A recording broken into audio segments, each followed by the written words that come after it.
જય સ્વામિનારાયણ, જય શ્રી કૃષ્ણ। ચાલો આજે આપણે જેકફ્રૂટનું શાક બનાવવાનું છે, એટલે કે કઠલ ફણસ।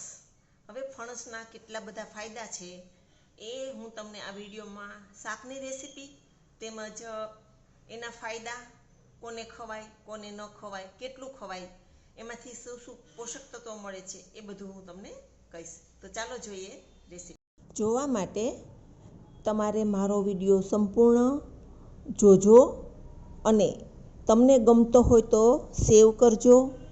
જો મારી ચેનલમાં નવા હો અને વિડીયો પહેલીવાર જોતા હો તો મારી ચેનલને સબસ્ક્રાઈબ કરજો, શેર કરજો અને કમેન્ટ કરજો।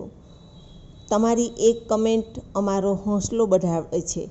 તો મિત્રો, અહીં આપણે કઠલને કટ કરી લીધા છે। કટ કરવા સમયે મારી પાસે મારા હાથ એકદમ ચીકણા હતા, કેમ કે કઠલ કાપવા માટે એટલે કે જેકફ્રૂટ કાપવા માટે તેલવાળો હાથ કરવાનો હોય છે, છરી પણ તેલવાળી કરવી હોય છે। અને રાત્રે બહુ મોડું થઈ ગયું હતું તો શૂટિંગ કોઈ ઉતારી શકે એમ નહોતું, એટલે મેં પહેલાં કટ કરી લીધું હતું। એનો વિડીયો તમને બતાવી શકી નથી, તો એ વિડીયો તો તમને યુટ્યુબ ઉપર પણ મળી જશે કેવી રીતે કટ કરવું। તો મિત્રો, જેકફ્રૂટ છે એટલે કે આપણે ફણસ છે, એ ફણસ છે ખૂબ જ પોષક તત્વોથી ભરપૂર છે।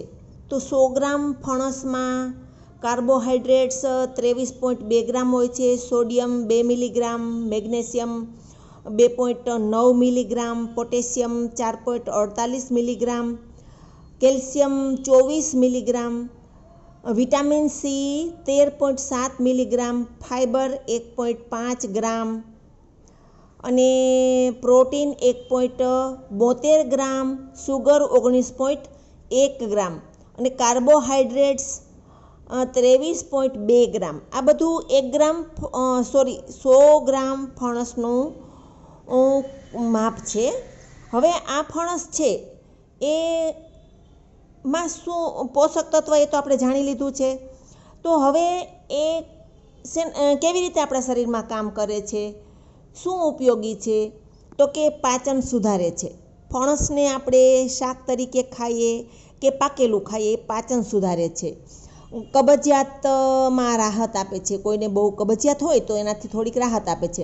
બ્લડ સુગર કંટ્રોલ કરે છે, બ્લડ પ્રેશર કંટ્રોલમાં રાખે છે, લાંબો સમય સુધી પેટ ભારે રાખે છે, ભરેલું રાખે છે, એટલે વારે વારે ખાવાની ઈચ્છા થતી નથી।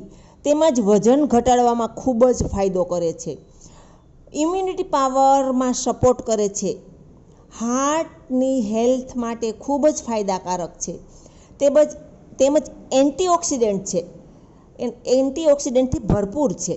હવે ફણસ કોને કોને ન ખાવું જોઈએ? જેને એલર્જી હોય એને ન ખાવું જોઈએ, જેને કિડનીની બીમારી છે એને ન ખાવું જોઈએ, જેની હાલમાં જ સર્જરી કરેલ છે એ લોકોએ ન ખાવું જોઈએ, પ્રેગ્નેન્ટ કે બ્રેસ્ટ ફીડિંગ કરાવતી મહિલાઓએ ઓછું ખાવું જોઈએ, ન ખાવું જોઈએ એવું નહીં, ઓછું ખાવું જોઈએ।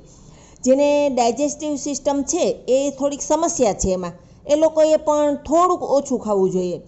અને જેની નિયમિત દવા ચાલતી હોય એણે થોડુંક અવોઇડ કરવું જોઈએ। ડાયાબિટીસ લોકો હોય એણે પાકેલું ફણસ ઓછું ખાવું જોઈએ, સબ્જી ખાવી જોઈએ કાચા ફણસની।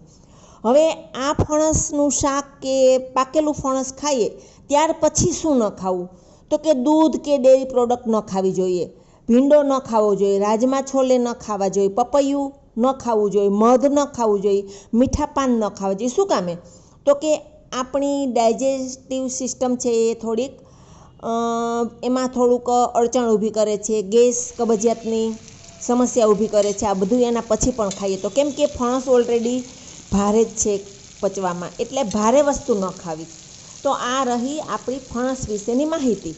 હવે ફણસનું શાક તમે વિડીયોમાં બધું જોયું જ છે કે મેં પેશીઓમાંથી એના બિયા કાઢી લીધા છે, પછી નાના ચીરિયાની રૂપમાં કાપી લીધી છે અને પાણીથી ધોઈ નાખ્યું છે। પછી મસાલામાં ટમેટું, મરચું, આદું, કરી પત્તા આ બધું ઝીણા ઝીણા કટ કરી લીધા છે અને ફણસને ધોઈ નાખીને પછી થોડુંક તેલની માત્રા વધારે રાખવાની છે।